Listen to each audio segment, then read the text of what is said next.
warahmatullahi taala wabarakatuh. Hari ini saya nak mengangkat satu isu mengenai tentang Ustaz Abid Liu yang hangat diperkatakan di media sosial setakat ini. Saya rasa semua orang kenal, bukan saja Melayu Islam tetapi juga bangsa dan agama lain. Beliau terkenal dengan akhlak Islam yang diajar oleh Nabi Muhammad SAW dan sifat kasih sayangnya mudah didekati dan disenangi. Persoalannya sekarang, kenapa ada orang yang seperti cacing kepanasan? Kerajaan negeri Kedah pun macam tu, ada setengah ustaz ni pun macam tu. Kenapa? Inilah cara dakwah yang dibawa oleh Ustaz Abid Liu. Sambil dia berdakwah, dia sambil membantu.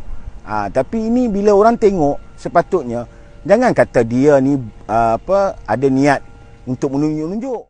Saya sebagai aktivis memperjuangkan hak rakyat Malaysia, juga menceritakan, mendedahkan segala-galanya di dalam media sosial supaya untuk disampaikan kepada orang lain. Bukan kerana bila saya buat macam itu orang kata saya tak ikhlas. Saya tidak pernah ambil duit orang untuk saya tolong. Dah 1000 kes saya buat. Inilah cara saya dakwah, cara saya menolong orang. Bukan mana kalau kita tak tolong orang, jangan kita cakap pandai. Kita sibuk nak nyalakan itu, nak baca dalam hadis dalam, nak ambil rujuk hadis, nak rujuk Quran kerana nak hentam orang seseorang. Ini bukan cara Islam. Islam tak ajar cara macam ni. Mereka ini hanya nama pada Islam tetapi tidak menghayati, buta mata, tapi orang kata 5 perut 3 sangkai, buta perut tak ada akal. Kenapa masalah dengki-berdengki ni jadi tak ada kasih sayang? Sebab ramai mak bapak sekarang hanya berjaya membesarkan anak mereka menjadi orang tapi bukan manusia. Bukan juga seorang insan. Dia besarkan anak dia, berikan segala-galanya, bagi makanan, bagi pakaian, bagi pelajaran, tetapi tidak membesarkan anak tu dengan kasih sayang. Itu bezanya di antara yang ingin saya kupaskan pada hari ini. Kenapa saya kata begitu? Ada antara mereka yang tiada peri kemanusiaan, ugut orang, tipu orang, sikit nak bergaduh, nak bertumbuk, pecah amanah, rasuah dan sebagainya. Inilah yang dikatakan dia menjadi orang, bukan menjadi manusia. Jika dia manusia, dia akan ada sifat keprimanusiaan. Dan mengapa pula saya kata mereka tidak diberi kasih sayang oleh ibu bapa mereka? Bila bercakap terjerit-jerit, ada sajalah nak bergaduh, kecam orang di media sosial, bawa fitnah, mengaibkan orang, hukum orang ni salah, orang ini salah, dia je betul. Sebelum ni saya pernah katakan tutup saja mahkamah di Malaysia, kemudian panggil semua netizen jadi hakim untuk jatuhkan hukuman. Mahkamah dah jatuhkan hukuman, ada lagi suara-suara sumang yang bunyi. Jika bercakap tu gajah pun boleh terbang, tapi bunyi macam ting kosong, kuat saja yang bunyi, tapi kosong. Saya tujukan juga kepada mereka yang dengki dengan Ustaz Abid Liu. Kenapa dengki dan cemburu? Bagi saya, ustaz yang tak dapat cukup kasih sayang ni, daripada ibu bapa yang saya katakan tadi tu, bak cakap agama pandai tapi mereka tak amalkan apa yang mereka belajar. Lebih bahaya dari penyamun dan perompak. Penyamun dan perompak kita dah tahu dah, mereka ni memang penyamun dan perompak.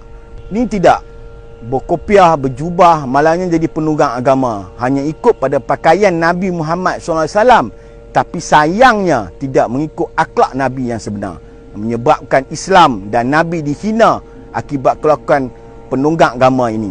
Yang mana kita tengok banyak penghinaan Islam dan Nabi di media sosial.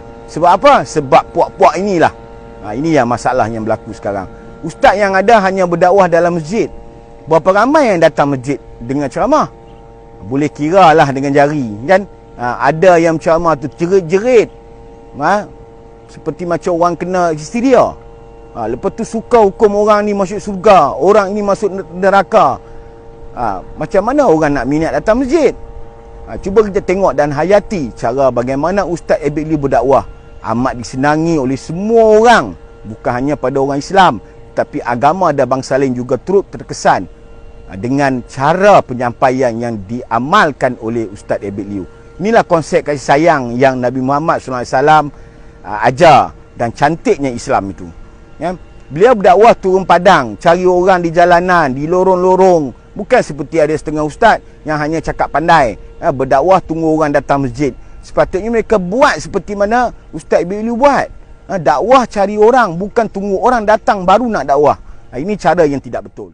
Ini tidak kata golongan cerdik pandai bab agama boleh kecam tindakan Ustaz Ebek Liu di media sosial pula tu. Pernah tak kita dengar padri bergaduh sesama mereka?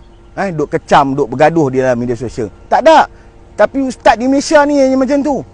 Pelik, saya tak faham kenapa, bagaimana Islam nak dipandang tinggi. Kerana geng-geng ustaz ni, ada yang geng-geng tak tentu ni menyalak dan melalak, meroyan apa yang Ustaz Ebek Liu buat.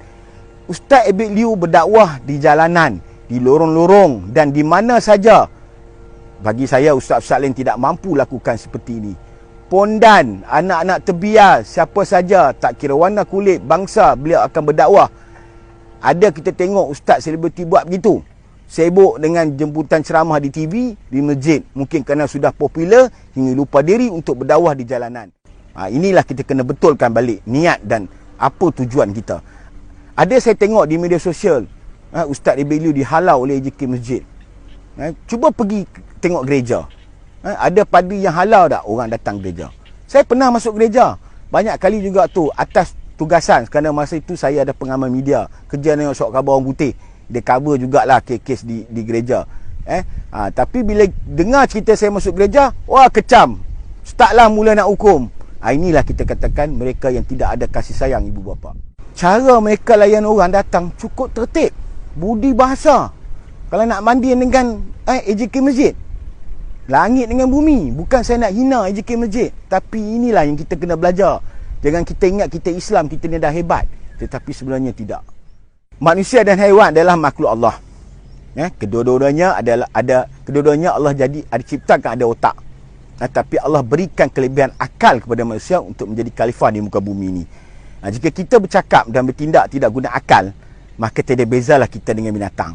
Samalah macam lembu, kambing ke, ayam ke, sama saja dengan binatang. So tiada beza. Kadang-kadang bila binatang lagi senang dengan cakap, cuba tengok hala lembu balik kandang, senang je dia masuk kandang. Ada seorang yang Ustaz Ebek Liu dekati. Dia tanya kepada Ustaz Ebek Liu, boleh ke saya solat rambut saya bubodai? Ustaz Ebek Liu kata, tak apa, ambil wuduk kemudian solat. Allah sayang kita, Allah sayang kita, Allah sayang kita. Dengan penuh kasih sayang, sebaik saja saya tengok cara dia berdakwah, saya menitikkan air mata. Inilah kehebatan Ustaz Ebek Liu. Ada seorang anak muda pula tanya, Ustaz, badan saya ada tattoo, boleh ke saya solat? Ustaz Ebek Liu kata, tak apa, ambil wuduk solat. Allah sayang kita, Allah sayang kita. Nampak tak cantiknya bahasa yang digunakan Ustaz Ebek Liu? Sebab kalau kita tengok dia punya video-video yang dikongsikan, bukan dia nak menunjuk, tetapi ini adalah dakwah. Bila dakwah, kenapa ada orang berdakwah dekat TV? Tak payahlah berdakwah kat TV, nak menunjuk-nunjuk. Inilah sifat yang kita katakan tadi, tidak ada sifat kasih sayang. Jika ceramah di masjid, ada setengah tu kadang kata orang ni masuk neraka, orang ni masuk syurga. Macam mana orang nak dekat? Macam mana orang nak datang ke masjid? Tetapi kerana kaedah untuk memujuk kasih sayang tu tak ada. Nampak tak cantiknya akhlak Ustaz Ebek Liu? Dakwah dengan kasih sayang seperti mana Nabi ajar kepada umatnya. Ada seorang masa Cina tanya saya, kenapa itu Ebek Liu ramai ustaz-ustaz tidak suka sama dia? Saya cakap mereka ni cemburu dekat dia. Sebab mereka ni tak mampu buat macam mana Ustaz Ebek Liu buat. Ini yang masalah dia. Kalau dia dah buat, kita ramai-ramai buat dakwah cara dia. Cara mendekatkan turun ke padang, bukannya hanya duduk masjid tunggu orang datang. Isu yang cuba saya angkat adalah bukan ingin menghina agama saya sendiri, tapi untuk mengajak mereka yang penunggang agama berfikir dan insaf, bertaubat, balik ke pangkal jalan. Takat saja daripada kacamata Raja Email tentang Ustaz Ebek Liu. Sekian. Assalamualaikum warahmatullahi taala wabarakatuh.